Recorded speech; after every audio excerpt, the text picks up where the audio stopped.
favor, abra sua Bíblia. No momento apropriado, nós faremos a leitura de Êxodo, capítulo 3, de 1 a 13, depois capítulo 4, de 1 a 7. Eu sei que o texto é extenso, mas eu preciso dele para a gente compreender o assunto da noite de hoje. Bem, queridos, nós estamos ainda, Êxodo 3. Nós estamos ainda, bom, agora dá para tirar, né? Você põe de novo. É que eu estou longe, né? Eu sou mais próximo de mim, a Chuchu está quase 3 metros aqui, né? Tanto a Jaque, como o Júlio, e também Gabriel, né? Gabriel, estão a mais de 5 metros de distância. Então, não tem problema nem de eu para eles, nem deles para mim. Nós ainda estamos no início de 2021. Afinal de contas, hoje é apenas o 3º domingo do mês, consequentemente, do ano. Que, diga-se de passagem, e aqui não vai nem destilar de veneno, é apenas a constatação, na minha opinião, de um fato. De novo mesmo, só a grafia do ano. Não é? O que mudou em 17 dias de 2021 para 2020? Na maioria das coisas, só a grafia do ano e, evidentemente, a pronúncia do ano. Ao invés de falar 2020, falamos 2021. Nos últimos 2 domingos próximos passados, nós trabalhamos ideias, conceitos, diretrizes sobre os desafios deste novo ano. E hoje, de certa forma, eu ainda quero apresentar um outro desafio para o ano de 2021, que é o de enfrentar esse ano e, apesar de todos os desafios, incertezas, inseguranças, apesar de tudo isso, o desafio é o de proclamar, de anunciar a palavra do Senhor. E para isso, eu quero me valer da leitura de Êxodo 3, de 1 a 13, e 4, de 1 a 7. Vocês têm projetado aqui atrás de mim. Começa dizendo assim o texto: apacentava Moisés o rebanho de Jetro, seu sogro, sacerdote de Midian, e levando o rebanho para o lado ocidental do deserto, chegou ao monte de Deus, Horeb. Apareceu-lhe um anjo do Senhor, numa chama de fogo, no meio de uma sarça. Moisés olhou, e eis que a sarça ardia no fogo, e a sarça não se consumia. Então disse consigo mesmo: irei para lá e verei essa grande maravilha, porque a sarça não se consumia. Vendo o Senhor que ele se voltava para ver, prestem atenção nesse jogo de palavras que a Bíblia faz. Vejam, no primeiro momento é o anjo do Senhor que está lá. Percebam que o anjo aí está grafado com caixa alta, né? Aqui é uma cristofania. E aí nós temos que o Senhor fala com Moisés, né? O Senhor se volta para ele, Deus, olha aí, ó, do meio da sarça, o chama e diz: Moisés, Moisés. Ele respondeu: eis-me aqui. Verso 5. Deus continuou: não te achegues para cá, tira as sandálias dos pés, porque o lugar em que está é terra santa. Disse mais: eu sou o Senhor teu, eu sou o Deus de teu pai, o Deus de Abraão, o Deus de Isaac, o Deus de Jacó. Moisés escondeu o rosto, porque temeu olhar para Deus. Disse ainda o Senhor: certamente vi a aflição do meu povo que está no Egito, e ouvi o seu clamor por causa dos seus exatores. Conheço-lhe o sofrimento, por isso desci a fim de livrá-lo da mão dos egípcios, e fazê-lo subir daquela terra para a terra boa e ampla, terra que mana leite e mel, lugar do cananeu, Eteu, Amorreu, Ferezeu, Ezeu, Eveu e Jebuseu. Pois o clamor dos filhos de Israel chegou até mim, e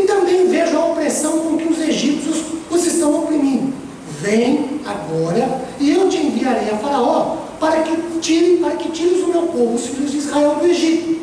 Então disse Moisés a Deus: quem sou eu para ir a Faraó e tirar do Egito os filhos de Israel? Deus lhe respondeu: eu serei contigo, e este será o sinal de que eu te enviei. Depois de haveres tirado o povo do Egito, servireis a Deus neste monte. Disse Moisés a Deus: eis que, quando eu vier aos filhos de Israel, e lhes disser: o Deus de vossos pais me enviou a vós, e eles me perguntarem qual é o teu nome, que lhes direi? Agora capítulo 4, verso de 1 a 7. 1. Respondeu Moisés: mas eis que não crerão, nem acudirão à minha voz, pois dirão: o Senhor não te apareceu. Perguntou-lhe o Senhor: que é isso que tens nas mãos? Ou na mão? Respondeu-lhe: um bordão. Então disse o Senhor: lança-o na terra. Moisés o lançou na terra, e o bordão virou uma serpente, e ele, Moisés, fugia dela. Disse o Senhor a Moisés: estende a mão e pega-lhe pela cauda. Estendeu Moisés a mão, pegou-lhe pela cauda, e ela se tornou em cajado, em bordão novamente, para que creiam que te apareceu o Senhor, Deus de seus pais, o Deus de Abraão, o Deus de Isaque, o Deus de Jacó. Disse mais o Senhor a Moisés: mete agora a mão no teu peito. Moisés o fez, e tirando a mão do seu peito, eis que a mão estava leprosa, branca como a neve. Disse mais o Senhor: torna a colocar a mão no teu peito. Moisés assim o fez, novamente, e quando tirou, eis que a mão que havia sido tornada leprosa, tornou-se como o restante da sua carne. Muito bem, queridos.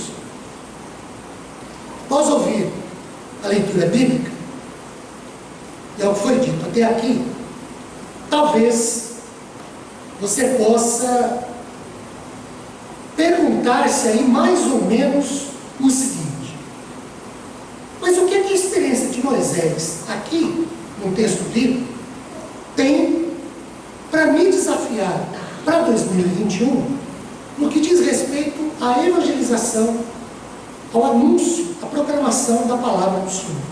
Eu quero abordar aqui com vocês, primeiro, 3 considerações que ajudarão a responder essa possível pergunta que alguns de fato possam ter feito sobre a vida de Moisés e o que ela tem a ver com o nosso comportamento e posicionamento com respeito à evangelização.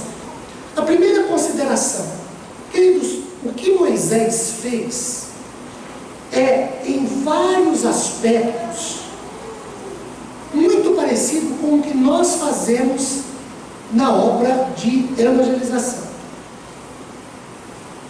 Segundo, a forma como Moisés se comportou diante de Deus é muito semelhante à nossa, diante do mesmo Deus, quanto à obra de proclamar e de evangelizar. E a terceira consideração é a maneira como Moisés se posicionou é muito igual a nossa.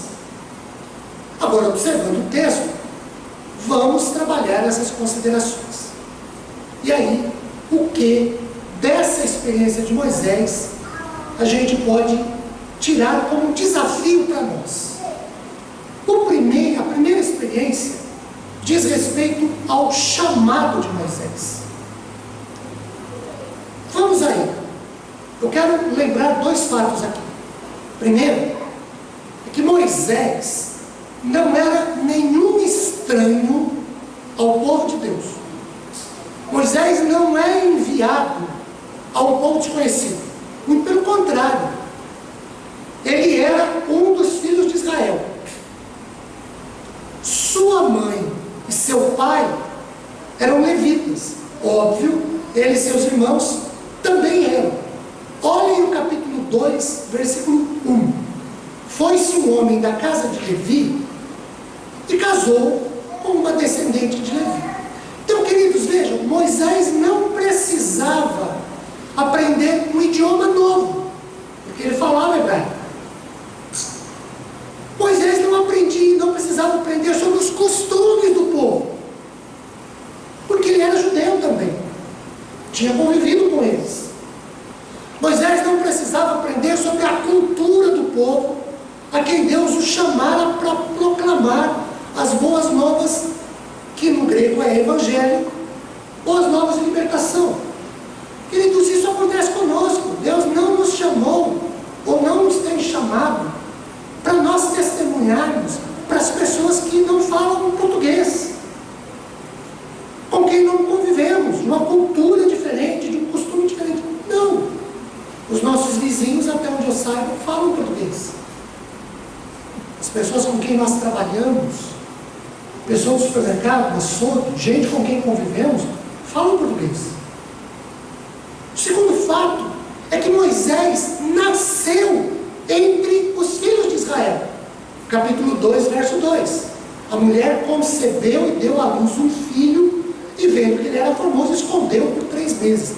Queridos, nós não sabemos quanto tempo ele permaneceu sob os cuidados da mãe, porque depois desses 3 meses ela constrói um cesto de junco, usa betume para impermeabilizar esse cesto, coloca-o nas águas do Nilo e vai empurrando, a correnteza vai ajudando, até que esse cesto acaba indo no passo lá onde a filha do faraó, onde a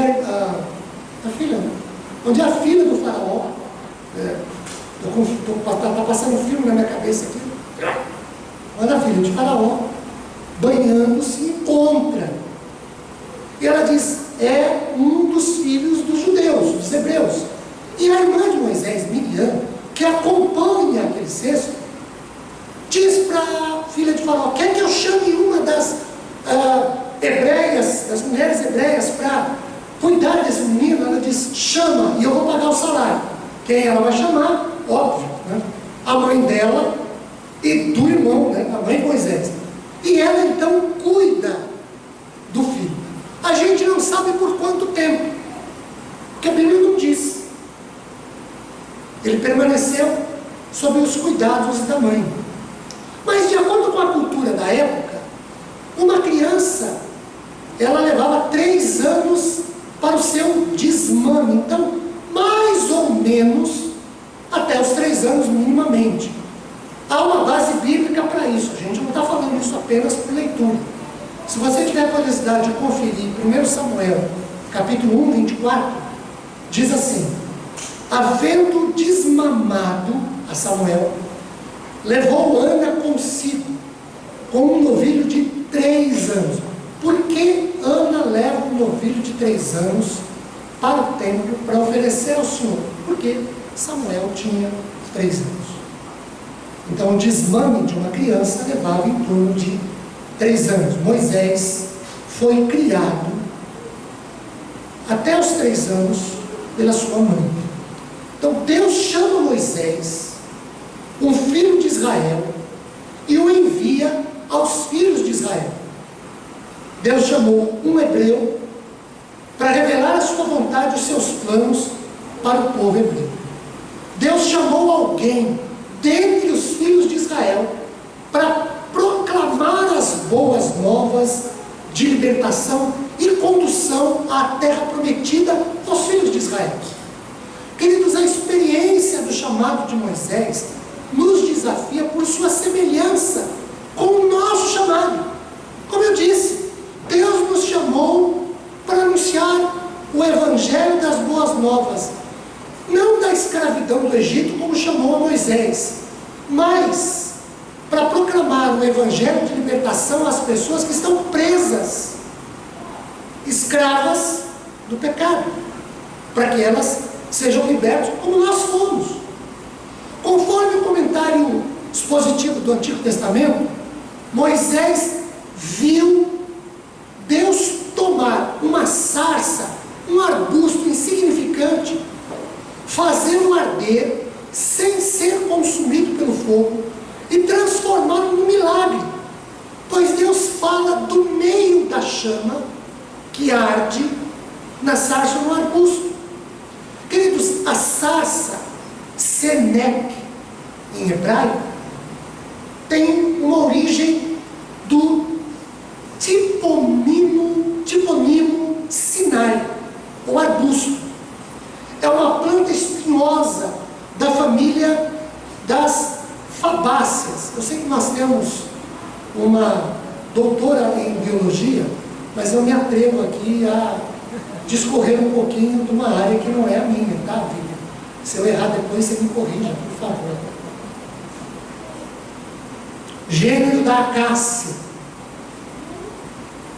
A mesma árvore conhecida genericamente aqui no Brasil pelo vernáculo de Jurema. Veja, Deus não altera a sarça. Ele não muda a sarça. Ela continua sendo uma sarça, um arbusto. Deus usa esse arbusto, essa sarça, e Moisés vê isso. Deus fala com Moisés do meio da sarça que arde e não é consumida pelo fogo. Moisés ouviu a voz do Senhor, voz que o chama para um trabalho, voz que o chama para uma ação, voz que o chama para realizar uma tarefa para o reino de Deus. Óbvio, queridos, que nenhum de nós é uma sarça. Nenhum de nós, né? Nenhum de nós é uma sarça. Mas também não precisamos que Deus mude a nossa essência, nem a substância ou a natureza, para sermos usados por Deus no realizar da sua obra. Às vezes a gente se coloca na condição de que precisa acontecer A, B, C ou D para sermos usados por Deus para pregar. Queridos, Deus usa uma sarça sem mudá-la em sua essência, sem mudá-la em sua substância, sem mudá-la em sua natureza. Ela era uma sarça antes de Deus usá-la, continua sarça durante Deus usando-a, e depois ela continua sendo uma sarça. Mas é um elemento da criação que permite que Deus a use. Deus não aumenta o tamanho da sarça para usá-la e nem diminui. Na essência, ela era, é e continua sendo sarça. Queridos, Deus não precisa nos mudar na essência para sermos suas testemunhas. Ele já fez isso. Tornou-nos novas criaturas. Deu-nos o poder do seu Santo Espírito para isso. Então esse é o primeiro lado da experiência de Moisés que nos desafia. Não precisamos mudar a essência que Deus já fez para a gente ser usado por Ele. A segunda experiência de Moisés que nos desafia quanto à evangelização, aqui no texto de Êxodo 3, de 1 a 13, 4, de 1 a 7, são as desculpas, as esquivas, as fugas, as tentativas de saída de Moisés para não ir. E elas são muito parecidas com as nossas. Olhem o capítulo 3, vejam os versículos 11, 13, depois o capítulo 10, os versos, o capítulo 4, versos 10 e 13. Queridos, uma vez que Moisés, chamado por Deus, ouve a voz do Senhor, e ele decide com Deus, ele discute com Deus, e apresenta nessa discussão as desculpas mais esfarrapadas que a gente pode chamar aqui de crises pessoais, para não ir, para não atender ao chamado de Deus e realizar a sua vontade. O primeiro tipo de crise está no capítulo 3, versículo 11, que eu vou chamar aqui de crise de identidade. Porque Moisés diz para Deus assim: quem sou eu? Quando eu li esse texto, eu imaginei a cena. Até parece que Moisés tinha perdido a noção sobre quem ele era, onde ele estava, o que ele fazia e principalmente com quem ele falava e sobre o que falava. É como se Moisés tivesse um apagão de identidade e se sentisse meio perdido, sem noção sobre quem é. Quando Deus o chama, ele diz: mas quem sou eu? Tem uma charge em Isaías, no capítulo 6, quando ele vê a glória do Senhor, e diz: eu sou um homem pecador, porque eu sou de lábios impuros e habito no meio de um povo de impuros lábios, e eu vi o Senhor. E a Bíblia diz que que o glorioso Isaías passa por uma experiência interessante, porque Matenaz, lá do altar, é tirada, toca uma brasa, a boca dele purifica. E aí ele ouve uma pergunta: a quem enviarei? Quem há de ir por nós? Qual é a resposta de Isaías? Eis-me aqui, envia-me a mim. Se fosse Moisés, o que diria? Eis-me aqui, Senhor. Manda outra. Eu não. Quem sou eu? Não é o que a gente de vez em quando fala? Quem sou eu? Não tenho capacidade, não tenho competência. Quem sou eu? A segunda crise que eu quero destacar está no capítulo 3, versículo 13. Eu quero chamar de crise existencial sobre a pessoa de Deus. Porque Moisés vira para Deus e diz assim: quem é o Senhor? Que Deus que me enviou? Qual é o teu nome? Queridos, é como se Moisés, um hebreu, levita, criado no mínimo até os 3 anos pelo seu povo, nunca tivesse ouvido falar sobre como Deus fala com ele no capítulo 3, nos versículos 6, 14 e 15. Porque Deus diz assim: eu sou o Deus do teu pai, de Abraão, o Deus de Isaque, o Deus de Jacó. O Senhor fala isso com Moisés. E disse mais o Senhor para ele: eu sou o que sou. É assim que você dirá aos filhos de Israel: o eu sou me enviou a vocês. Olha o verso 15. Disse Deus ainda mais a Moisés: assim dirás aos filhos de Israel: o Senhor, o Deus de vossos pais, o Deus de Abraão, o Deus de Isaque, o Deus de Jacó. Queridos, Deus explicou a Moisés que o nome Yahvé, traduzido Jeová, é um nome dinâmico, baseado no verbo hebraico ser ou tornar a ser. Deus é o ser de existência própria, que sempre foi, é e será. Um Deus fiel e confiável que se chama de Eu Sou. Séculos depois, Jesus tomaria para si esse nome. Em João 6,35 ele diz: eu sou, e completaria: eu sou o pão da vida, eu sou a luz do mundo, João 8,12, eu sou a videira verdadeira, João 15, verso 1, e assim por diante. A terceira crise está no capítulo 4, versículo 1, que eu vou chamar aqui de crise de credibilidade, porque Moisés diz assim: eles não vão acreditar nas minhas palavras, eles não vão acreditar no que eu lhes disser, ou eles vão questionar, vão zombar de mim. Uma quarta crise está no capítulo 4, versículo 10, é o que eu posso chamar de crise da glossofobia. Pastor, que trem é esse? Medo de falar em público, inibição. Ele diz assim: eu não sei falar,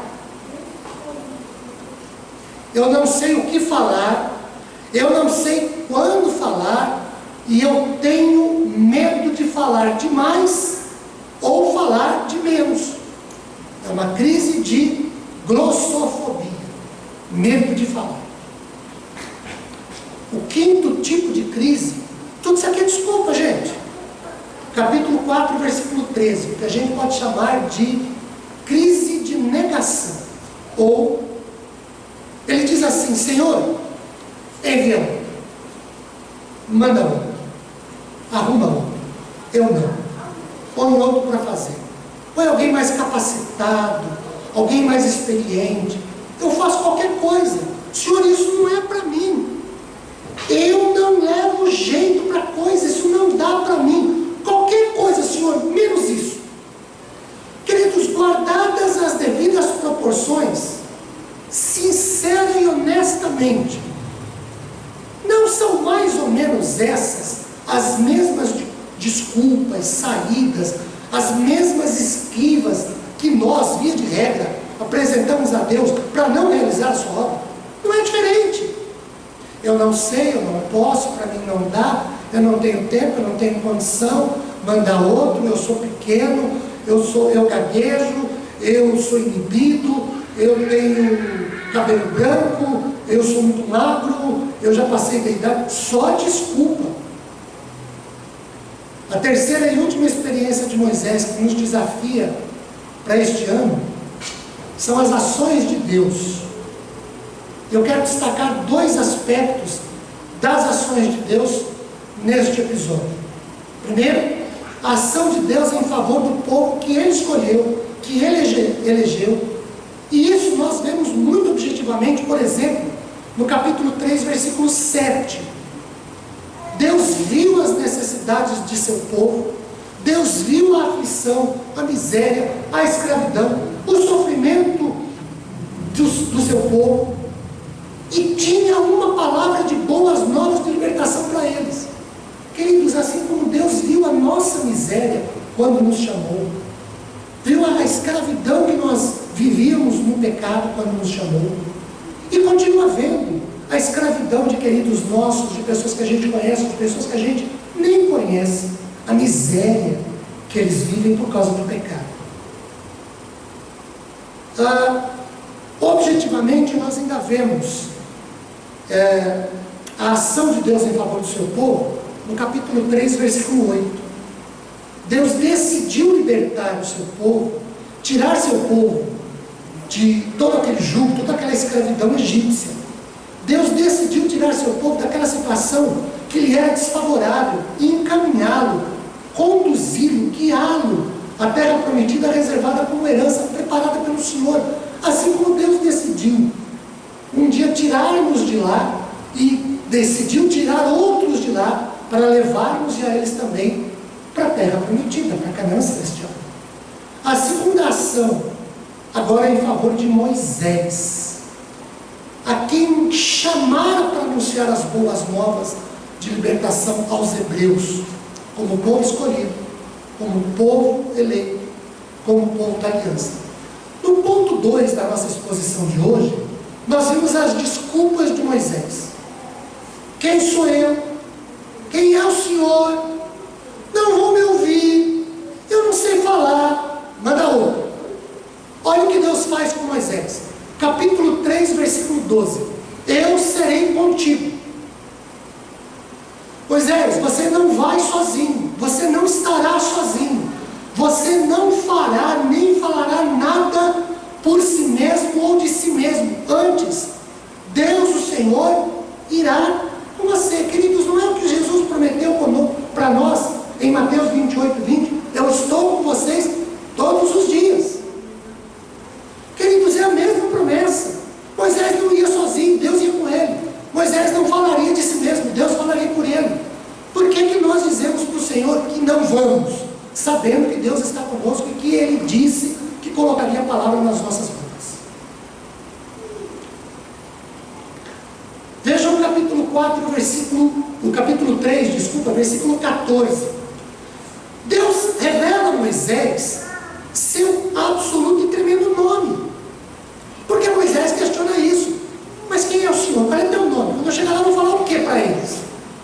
Deus tem identidade. A crise é de Moisés, não de Deus.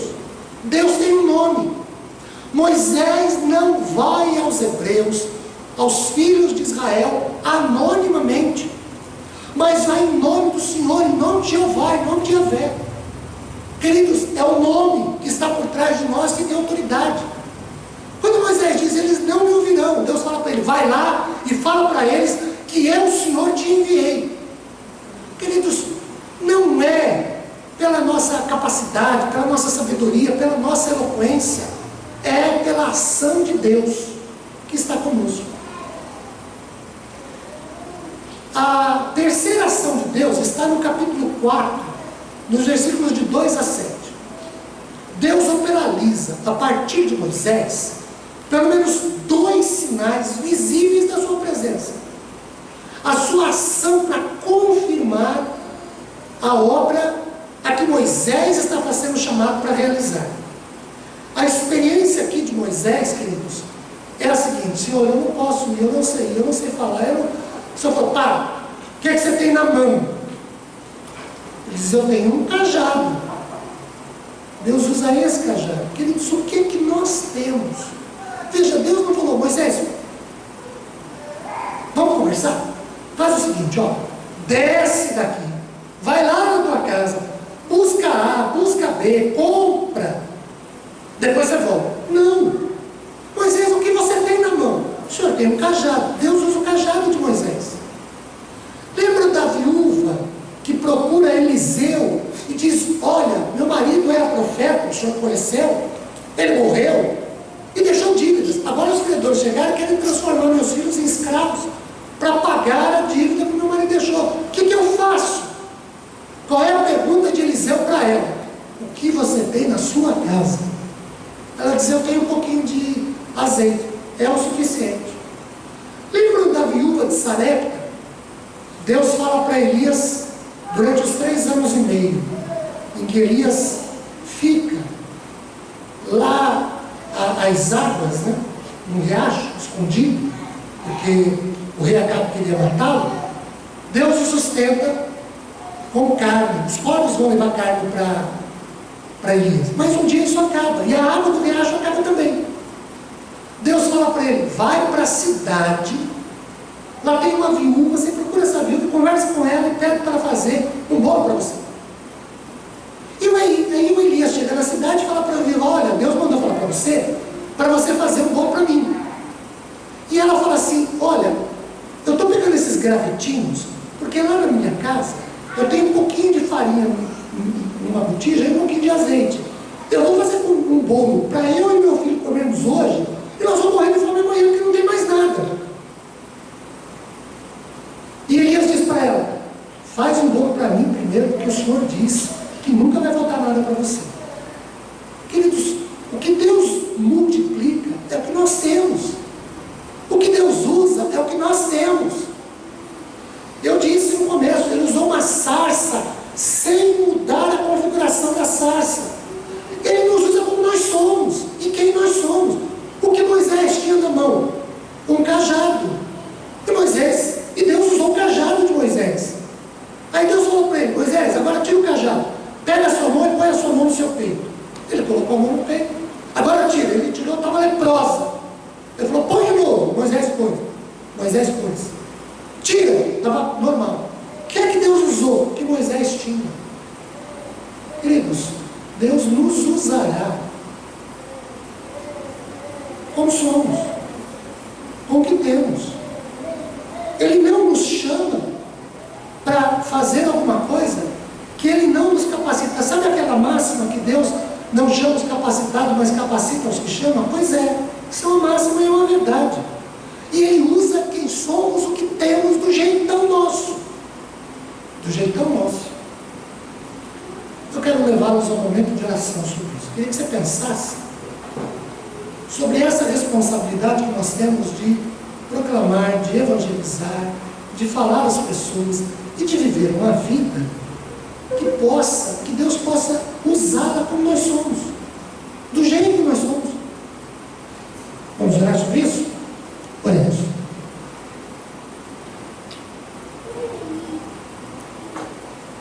Senhor, nós não somos Moisés, não estamos no deserto, não subimos ao Monte Horebe, não tem uma sarça aqui, mas o Senhor é o mesmo, e também nos chama para a obra. E nós temos todo um ano de 2021 para sermos quem somos, o Senhor nos usar do jeito que nós somos. O que nós precisamos fazer, Senhor, é parar de apresentar desculpas. Achar que a gente é, como um ditado que tem por aqui, o pó do casco do cavalo do bandido. Porque o Senhor vai nos usar como somos. O Senhor já operalizou a obra de salvação nos nossos corações. Deus, Santo Espírito, já habita em nós. O Senhor nos chamou para a obra. E às vezes nós não vamos porque apresentamos um monte de desculpas. Porque temos vergonha, porque somos tímidos, são só desculpas. Nós nos esquecemos que o Senhor está conosco todos os dias. Então nos abençoa de maneira muito especial, para que durante este 2021, nós nos apresentemos ao Senhor para realizar a tua obra, para sermos usados pelo Senhor como vasos.